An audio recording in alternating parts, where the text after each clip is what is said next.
আমার আল্লাহ বলবে, ইমানদার রোজাদারেরা যাও যাও জান্নাতের মধ্যে চলে যাও। কিন্তু জান্নাতের মধ্যে যাইতে হলে একটা রাস্তা পাড়ি দিতে হবে। ওই রাস্তাটার নাম হলো ফুলসেরাতের ফুল। ফুলসেরাতের ফুলটা এমন হবে, দুনিয়ার মধ্যে ব্রিজ আছে না, ব্রিজ, এই ব্রিজের নিচে পানি আছে না? প্রত্যেকটা ব্রিজের নিচে, কিন্তু অধিকাংশ ব্রিজের নিচে পানি আছে, পানি আছে না?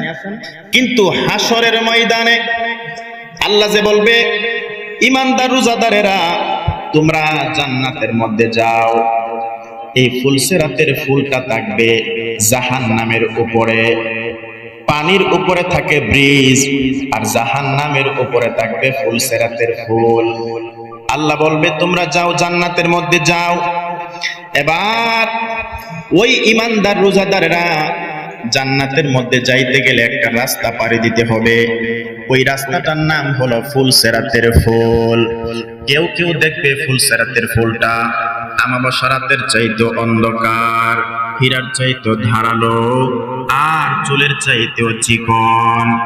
কোন বান্দা দেখবে এই ফুলসেরাতের ফুলটা পার্কের মতো সুন্দর একটা রাস্তা হয়ে গেছে, তারা হেঁটে হেঁটে সুন্দর করে পার হয়ে যাবে। আবার কোন বান্দা দেখবে এটা তেজি গুড়ান নেই, দৌড়াইয়া পার হয়ে যাবে। আবার কোন বান্দা দেখবে যে চোখের বিজলিতে এই ফুলসেরাতের ফুলটা পার হয়ে যাবে। যার যার ইমানের বলে এই ফুলসেরাতের ফুলটা পার হয়ে যাবে।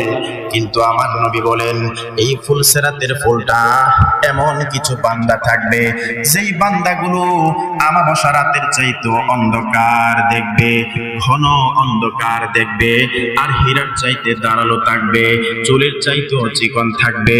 কিন্তু ওই বান্দাগুলো অন্ধকারের কারণে সামনে দেখতে পারবে না, ফুলসেরাতের ফুল কোন দিকে দেখতে পারবে না, বাম দিকে দেখতে পারবে না, চোখে শুধু অন্ধকার আর অন্ধকার দেখবে।